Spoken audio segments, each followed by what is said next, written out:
this, before I even begin, I have a prediction card. I wrote some stuff on it, and right now I put it in backwards so you can't understand it, but this prediction has a bunch of writing which we'll use later on. So I'll just leave it right here for right now. Okay, and we'll put the card box on top of it. For right now, we'll shuffle up the cards very fairly. Whoop. How ironic. Very fairly. And so the cards can be extra mixed. And this is before the spectator does anything else. I should also mention that I've been working on a little bit of memorization skills. You know, memorizing different numbers of cards at a time. Now, there was a guy on the Ellen Show real fast who was actually able to memorize 6 decks of cards after being all shuffled all together. But legend has it, after doing the stunt of memorizing 6 decks of cards all together, shuffled all together, he couldn't remember where he parked his car. Gotta love it. So here's what we'll do today. Just one last shuffle, and now we'll attempt the memory stunt. And you can actually try with me. See how good your memory is working on this. So let's do it together. 2 of spades, ace of hearts, 8 of hearts, and I might go a little bit faster eventually. So 2 of spades, ace of hearts, 8 of hearts, ace of diamonds, queen of diamonds, 8 of diamonds, I'm going to say 8 of spades. So queen of diamonds, ace of diamonds, queen of diamonds, 8 of diamonds, 9 of clubs, 6 of spades, 8 of spades, 3 of diamonds, 6 of hearts, 7 of hearts, 10 of hearts, 7 clubs, 2, 9, jack. I can memorize much faster, so keep with me if you can. Jack, 10, king, queen, queen of spades, queen of clubs, 10, 6, king, jack, 5, 4, ace, 7, 9, 3, 5, 9, 3, 5, 2, 9, 3, 5, 2. Okay, I got logged. Now, the important thing to note about this is through memorizing the cards, you can know where any card is at, or be able to control any card, like a memorized deck. I'll show you the importance right now. 2, 10, king, 2, 6, jack, king, 4 of hearts, 4 of diamonds, 3, ace, 5 of hearts, 5 of spades, 5 of spades, 4, queen, 3, 8, queen, 3, 8, okay, I think we got it. Now, the important thing to note here is I can move one card from the top to the bottom. It doesn't really matter as it's in a circular order. The fun part comes in, for example, when a spectator decides to riffle a deck and to organize in whatever order they want. So a spectator, not me, can riffle the deck like so. And they say, just like that, just like that. And they actually put into all red and black order, believe it or not. And you went through it, there's no editing, it's one straight cut. And, I mean, you know, with filming, I mean. And as we spread the cards, you'll notice that every single card is all on one side it's all red, and on the other side it's all black. Hopefully you can see all this. Lovely, isn't it? Gotta love it. And that's the power of memorization. Thank you. So let's continue on with this little journey. Well, for the next effect, we'll actually have 2 spectators help me out. So a spectator on my left and a spectator on my right. Hoping the memorization didn't overwhelm you. So I'll have 2 selections made, and I'm going to try a crazy stunt. One stunt into another, I say. So we'll actually have a card selected, a person selects a card over here, another person selects a card, let's say over here, and they both memorize their cards as we go along. So we have them memorized, and then they can toss it back wherever. So the one spectator tosses it back over here, and they can always memorize it twice. Lost inside, and then the second spectator can put their card back and lose it inside. Okay, and then lost inside the pack. And I always love to make it extra fair. Sorry, cards everywhere. And I love to make it extra fair with the shuffles and extra cuts, so to make it extra fun. I'll actually give us a crazy cut like that. That's called the Melanie cut. One of my favorites. So what I'm going to try to attempt to do is be able to find both cards within 5 seconds. And you see me constantly shuffling the pack, and eventually you're going to shuffle the deck too for the next mystery. But 5 seconds is all I'm given.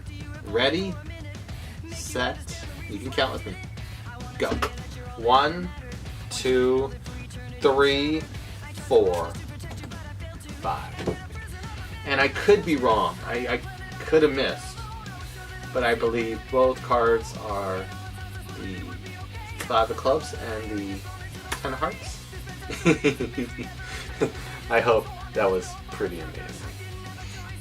And let's have a little bit more fun. Let's have a little bit more fun with the playing cards we have. What we're also going to do is we're actually going to use, finally, I never thought we were going to get to it. We're actually going to get to our prediction. So let's actually do it. Let's actually go forward with it. So we got our prediction, and well, actually we'll leave it here. It's till the end. Where I was inspired by, and this is like a prediction or anticipation for what is to come, was the Sabrina movie. And in the movie, Sabrina, it was at the end of season 2. So I know there's season 3. I haven't gotten to it yet, but we're gonna focus on the end of season 2. It was where she was going to be the she was part of the prophecy of releasing demons from hell into the world, and everyone went against that prediction, and they're saying, no, it shall not be done. We gotta stop this. And so everyone and all her friends actually went to the gates of hell and stopped the demons from coming out. And so I actually want to try something like that. So before we even begin, we're going to need Sabrina, the part of the prophecy, to be done. So I'll actually have a spectator help me out. You are going to pick the Sabrina card, if I may, or if I'm allowed to be cheesy. So they can go across the cards like so. I can go across the cards like so, and they tell me when to stop whenever they want. They say stop right here. Do you want to change your mind, or do you like the mind you have? And they say they like the mind they have. And when that card is shown to the audience, I will look away. But that is the card that is shown. Okay. And we'll toss it fairly back inside the pack right here. Hopefully it's seen. And toss back inside the pack. So we're going to have some fun with this card. Now, additionally, we're going to create some chaos. And as the show had lots of chaos in it, we're going to create some chaos of our own. So what we're going to do is we're going to have a spectator deal off cards like so. And a spectator would be doing this like this. And they could deal like this if they want to. Or instead of that, they can actually take the cards and deal them out like haphazard after the first couple, but just making sure the piles are even and evenly dealt with cards. And that would be the idea. Okay? So normally a spectator, I would toss the card inside and give this to a spectator and they deal it out. So I'll leave it to them. They can first deal the first row fairly off the top of the deck, and then the second row. And now they can go crazy. So I'm actually going to participate in this chaos. So you can actually see all the cards being dealt everywhere. And it could be off, like so. And it's just, I want them to be absolutely mixed, like so. Just cards literally everywhere, so that we make it absolutely fair. And now spectators can point to any two piles they want.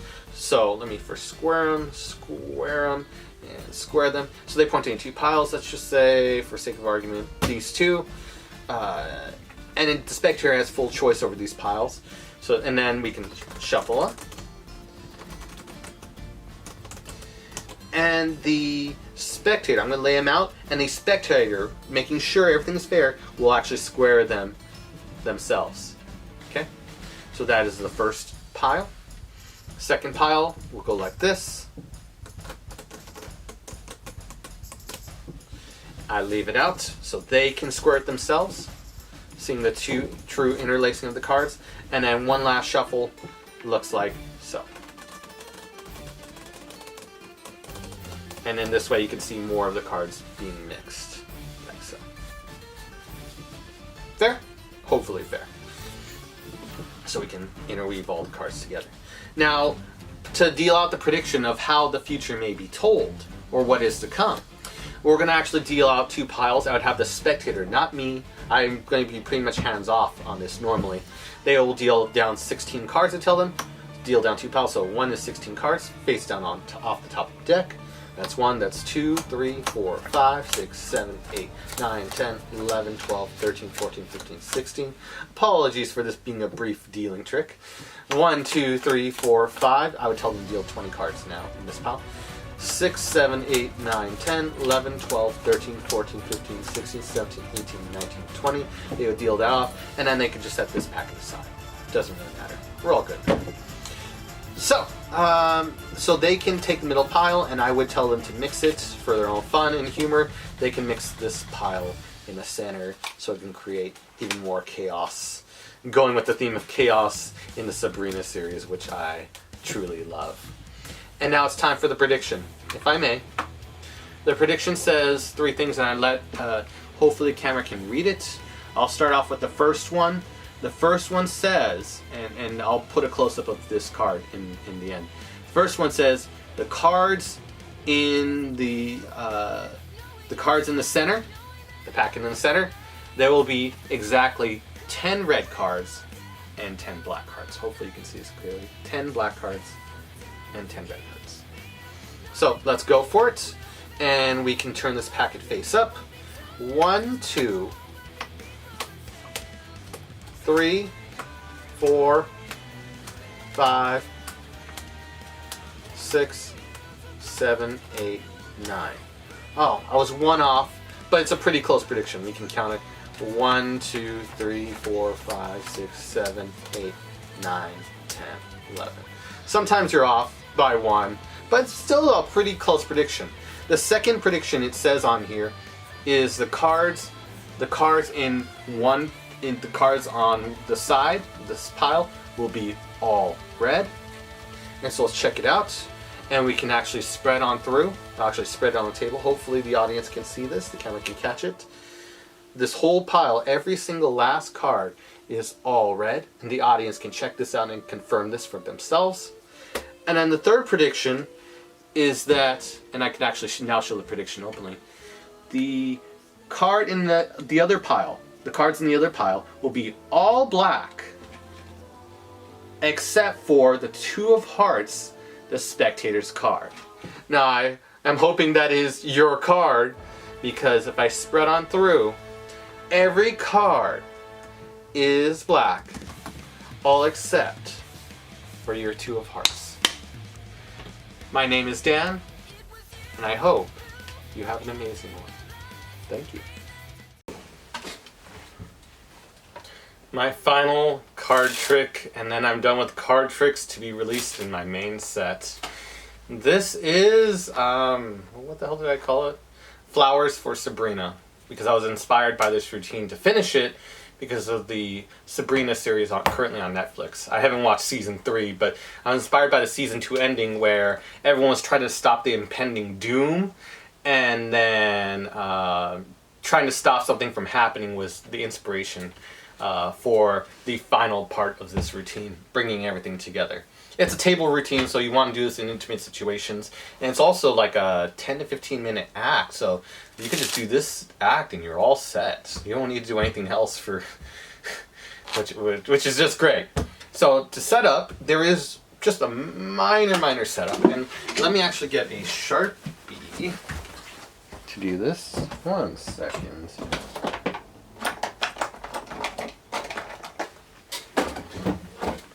And so what we need is, we're going to make a prediction, and the prediction has 3 parts to it. We're also going to need a Sharpie, and we're going to need, outside of a pack of cards, we're going to need the, it's like a gaff pack. Basically it's blank face cards, but they're blank on one side, but for the prediction, but red on the other. So we want one of those. I mean, you could write it on a regular business card, but it just looks better if you have it on this. And the prediction has 3 things, and we're going to write it down together before we begin. There was an error on this one, so I'll actually fix it as we go along with this one. So it says, you could write with me if you get one of these cards, or just do it on a regular piece of paper. You could write down the prediction and open up each time. Like open up, there's writing on it, open up again. It's like an origami thing. And then you see the second part and do that. But how I like to do it is just write it on here. it's like a business card. You hold it upside down so they can't really see it, but there's writing on here. And you show it to them and then set it aside. So what it says on here is the prediction. I write prediction, and I'll be saying as I'm writing along. So I write prediction on the top. Prediction. Okay. And I put it in big bold letters. Always blowing to make sure that it dries. Okay. Now the first one, it says number 1. It's in circle. It says cards in center, and it says 10 red, 10 black. It's actually going to be in this case. It's actually going to be 9 red, 11 black because of the math. And I eventually learned after doing it a couple times. The math is so it's 1, and you circle it. Cards in center, 10 red, 10 black. Okay, so that's what we're going to do. 1 circle. Cards in center.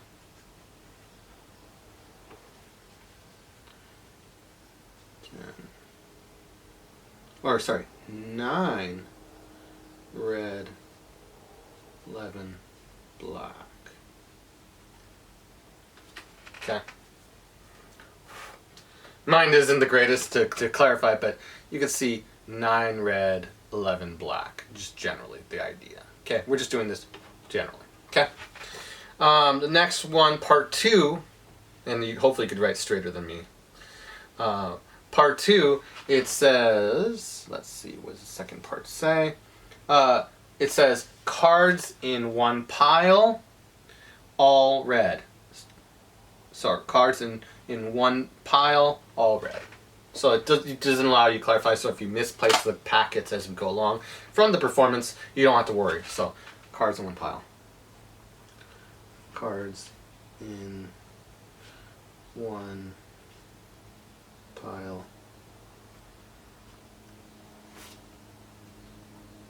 all red. Okay.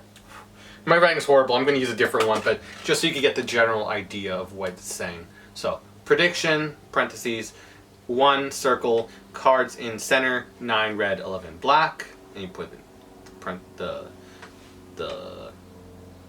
semicolon, whatever thingy. Number 2 circle, cards in one pile, all red. Okay, that's what we want so far. And then number 3 we circle. And we write, and it's hard to do because of this Sharpie. It's so big and blunt. You know, it's meant for bigger things. To write all small, it just makes it difficult. And then it says, cards in other pile. I'll hold this up for the camera for 1 second. It says, cards in other pile, and then the little 2 dots. All black, ... except for the 2 of hearts. And you can write out 2 of hearts, or I put 2 and then a little heart. The spectator's card, and you can see it right there, and that'll be the card we're going to force. You could write whatever card you want, but that is the third part of the prediction. So card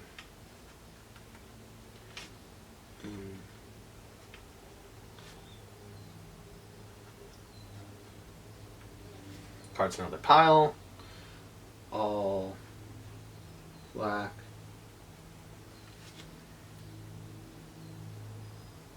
except for, and if you run out of room because you write big or this Sharpie stinks, I could just write 2 of hearts, and you can just color it in. And so, because my writing's all sloppy and terrible, this one looks neater than this one. You can see the contrast, but I did want to fix an error. It's not going to be 10 red, 10 black. It's going to be 9 red, 11 black, and that's because one card is displaced. It'll make sense later. So that is the prediction. Okay, you let it dry. Make sure you use Sharpie because it dries faster and won't smear. And you're all set. So I actually won't even need this one. Okay, so we got the prediction. We have this, and we can have a reverse on the pack when we start our act. If you're just doing it as a solo thing, you could just set it aside, have it in your wallet, which is cool because you can just carry this in your wallet and just, as you borrow pack cards, you can bring out this prediction and then go into the routine blind, which makes it great. Set there, you're all set. And you can do the whole thing with the borrowed deck, which is just cool. And just make sure they don't actually see the prediction. You just hold in reverse, say, I got some writing on it, set it aside, and you're all set. Okay? Or piece of paper. Who cares? So all that said, we've got all that done. Now let's go into the actual routine. Okay? Cards are shuffled. Now you start off by mentioning in the beginning, because you're going to do a color separation. I turned Culture Kinlaw, which was just color separation, into an actual effect because I learned that just doing it for people, it was the most amazing thing they've ever seen. So I decided, well, why not make this a mainstay? So let's do that. Why not? So what we do is cards can be shuffled by a spectator. And you mentioned how there was on the Ellen show, and this was something that actually happened. There was a person who was actually able to have 6 decks of cards shuffled by spectators, combine them all, and then be able to proceed to memorize 6 decks of cards and say every card in order, which is pretty cool. Like the people who were able to say the first 5,000 digits of pi, all in order, perfect memory. It's crazy. So, what was it? So I said I want to do something, but on a smaller level. And a little joke you could say, I mean, he was able to do it on the Ellen show, but after he did the stunt, he couldn't.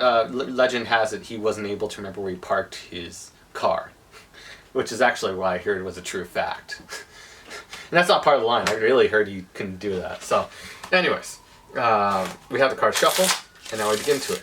So you're going to memorize with me, okay? Let's see how good you are at memorizing. Before we begin. And then you ask the spectator, this is engagement. In all seriousness, how many things can you remember at once? Not multitasking, but just remember it once. And they give you a different answer, like 3, 7, maybe 10 things. Okay. We're going to work on this together, and we're going to proceed to memorize cards. We'll start out slow and then go faster. And you'll work with me. Maybe you'll be able to memorize the whole deck, you say. Okay? So it's 8 of diamonds. Okay? Got it, 8 of diamonds. 9 of spades, 10 of spades, king of spades. Okay, so 8 diamonds, 9 of spades, 10 of spades, king of spades. Okay, 3 spades and a diamond. So you've got that so far. Good. Like, They're getting lost already. 8 of hearts. And as we're continuing, remember, the red's on the front. So as a usual deck separation, we call all the red ones. Okay, so 8 of hearts, 7 of diamonds. You go to them. 9 of clubs, and you can byplay because you're just calling, you're not actually memorizing anything, you're just calling. You can make jokes about it, you can interplay with them, and then you can act like you're having trouble. 3 of clubs, ace of diamonds, wait, what was it? You can pull out the card you just called, just remember it again. Ace of diamonds, okay, we got it.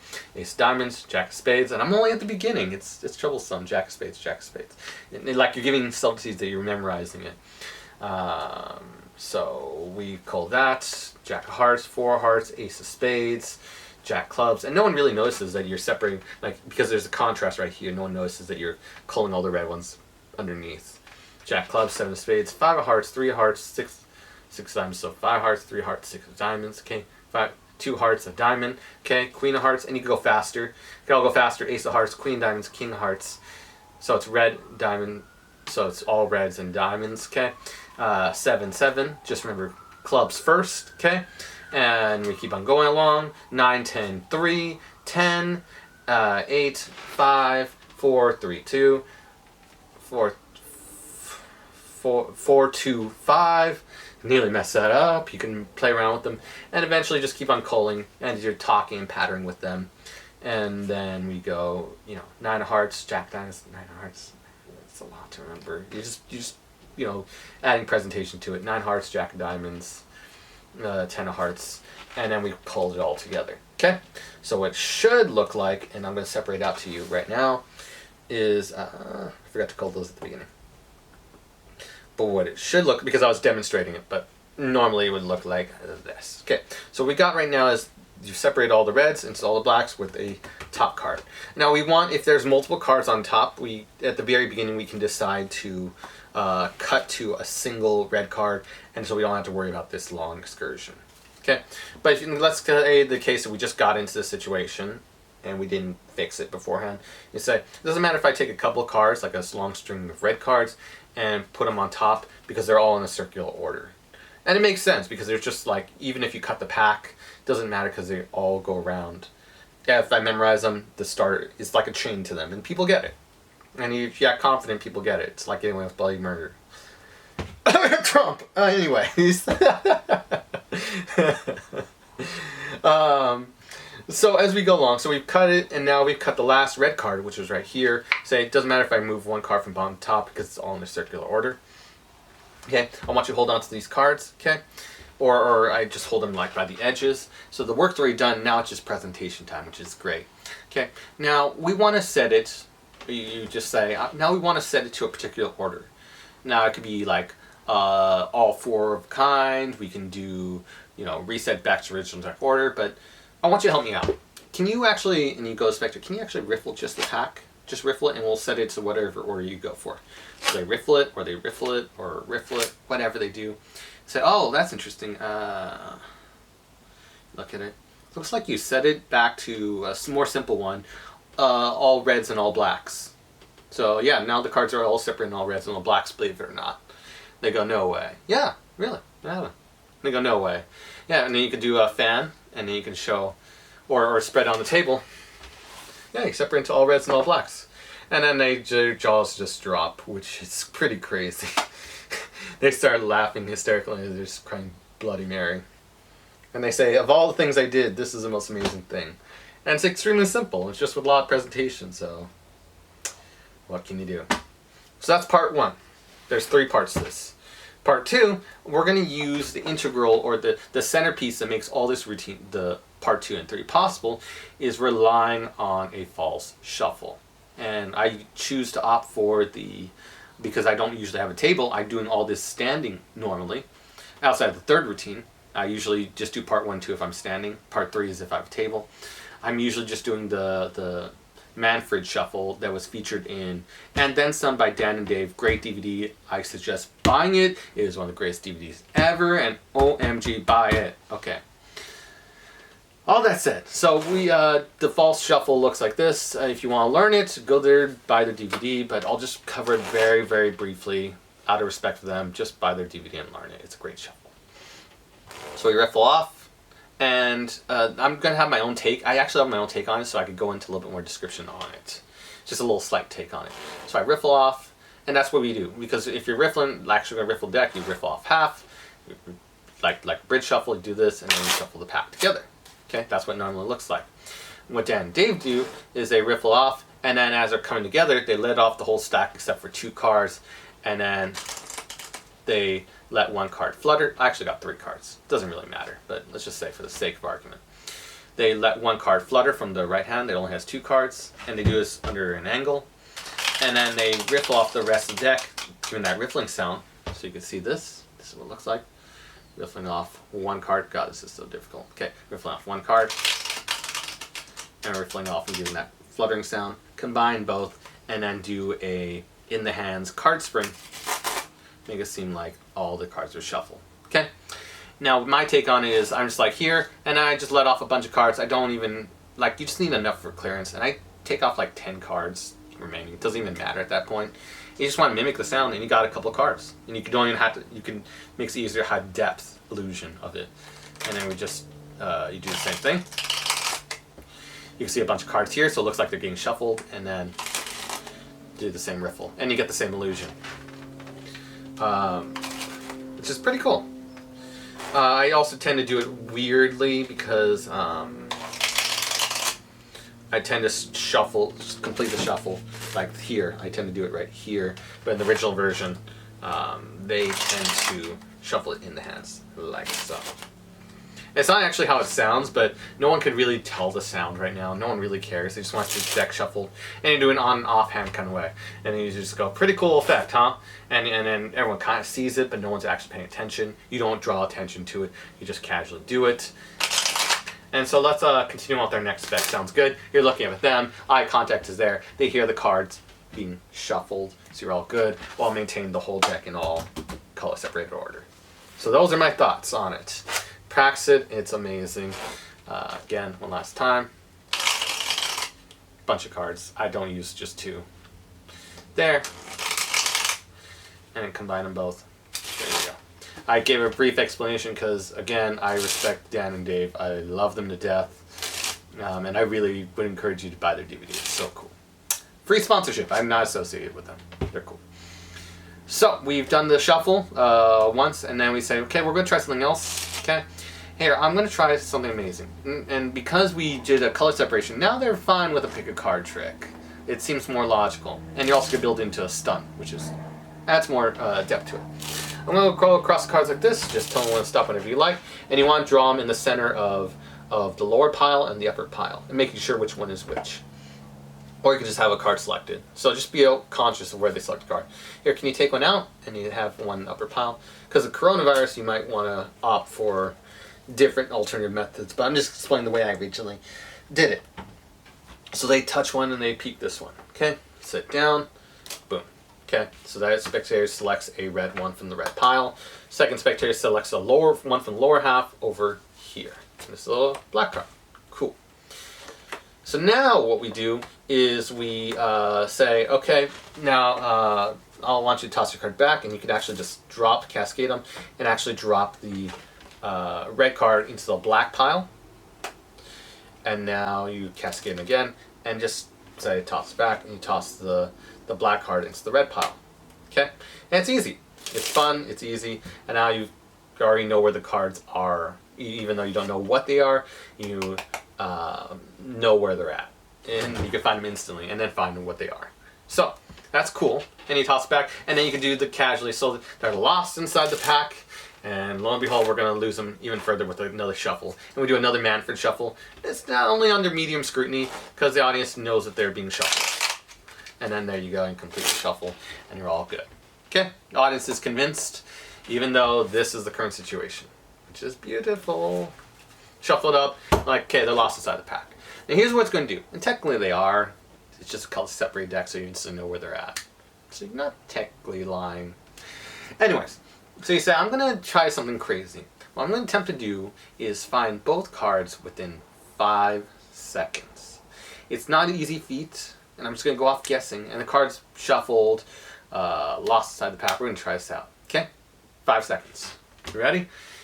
And I say, okay, 1, 2, you're going to count for me. You say this vector. Okay, ready, set, go. And as you spread through, it's all you need is 5 seconds. 1, 2, 3, 4, 5. And you just go to them, up jog, and pull them out. Okay? And say, got them. Okay, name them out loud, the cards out loud, do the usual presentation, build it on up, and I say 2 of diamonds, 5 of spades. Cool. And then they're amazed and blown away. Which is awesome. So now we take these cards, put them back inside their respective piles, and then say cool. And if they want to see one more, then we do the big finale, which is a beautiful, beautiful thing.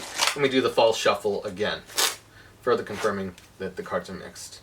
We're also going to do one other thing as well, or before we mix up the cards totally, is we're going to call the, or displace the 2 of hearts, which is our force card, or whatever card you put down, to the bottom 3 cards of the pack.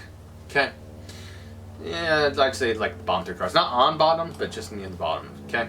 So we can first cull it, and then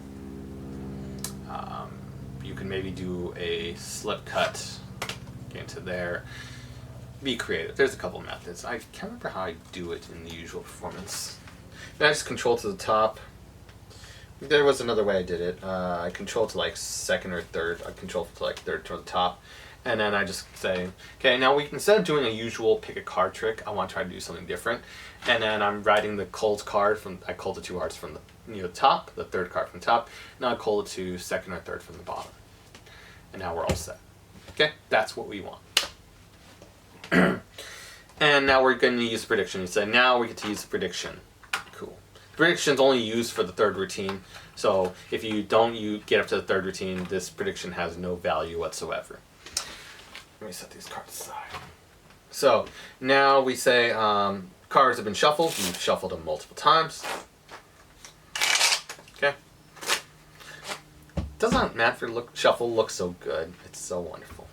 Okay.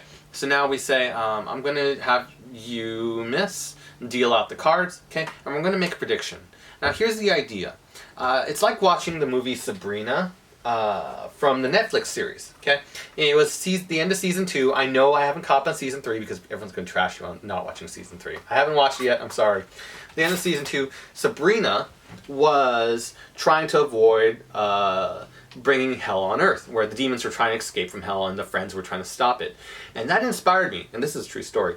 This inspired me to create this final piece, which is beautiful. So what I'm going to have you do, I messed up. So we controlled the 2 hearts at the top and we're going to force it. I forgot. That's my fault. This is why it's like a jam session thing, because I can mess up and it's fine. Control the 2 hearts at the top, force it, and then we control the 3rd from the bottom. There we go. Now it all makes sense. So we say, I'm going to go across the cards, and we're going to choose a card that's going to be Sabrina, okay? So control to the top. And we're going to do a rollover force. And anytime you want, just tell me when to stop. Right there. Is this the card of your destiny? A lot of pressure. Then maybe they giggle. And so they choose yes, and they say okay. And you do the rollover force after make sure they are confirmed to the choice, and then drop the card right there, or let them peek it.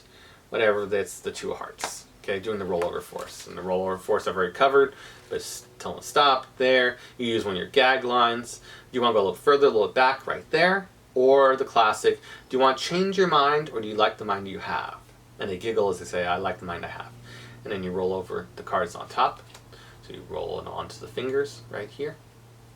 Here we go. And then use these fingers to teeter it over into the hand.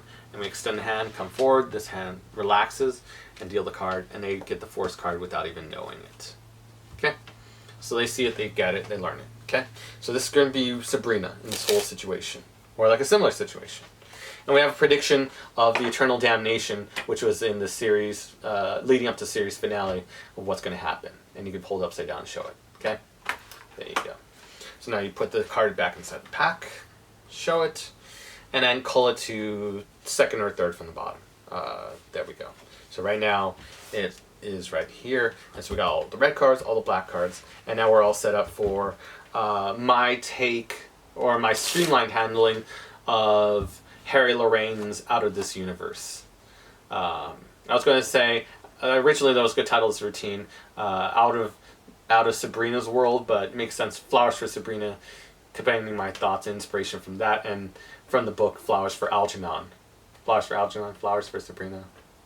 Whatever, you guys get it. So, we turn the pack face down, so set up again here, color, the whole deck is color separated. Okay.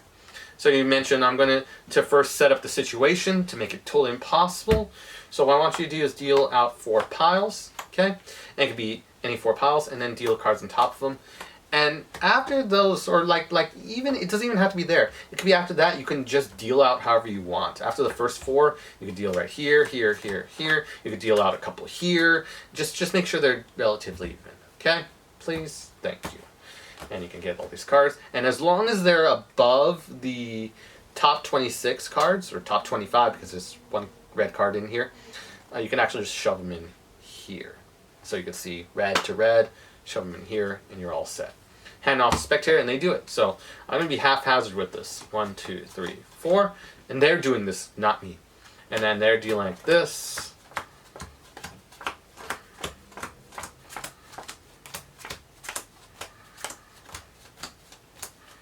And we're just dealing haphazardly, and we can straighten it out for them because the piles will get crazy. So there we go. You can straighten it out for them because that's not wrong to just be able to straighten out the piles. They get it, okay? I mean, you're pretty much hands-off, but still... I mean, you're not hands-off, but you're trying to be as fair as you can, okay? So you're seeing the madness of it all play out, you say, and that everything is good. Okay, so that is pretty random. That's the way the spectator... I'm just dealing how the spectator would deal it, okay? And this is in this Harry Lorraine's version, which just sounds unbelievable, but it all works out, which is crazy. So you can square all the piles, square them, square them, square them, square them. I actually fooled myself the first time I did this routine. I know that's overplayed and cliche, but I really did. This routine's crazy. They can point to any 2 piles they want. Does not matter. Don't worry about the 2 hearts. Just worry about the shuffle. They point to any 2. Let's just say they point to these 2. Okay? And to make it extra fair, what we do is to get the cards, do a table-style riffle, you shuffle, and do it as good as you can so they're evenly distributed.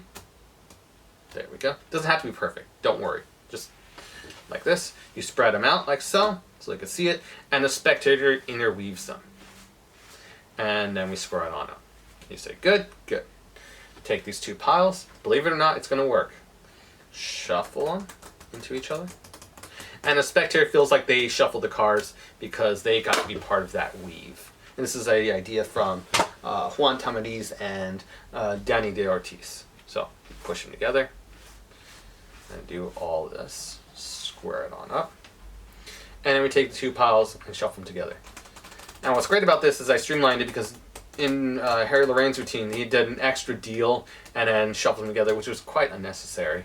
I think this does enough for the routine. I don't think there's any further need to say these cards are not shuffled when they are. Or supposedly.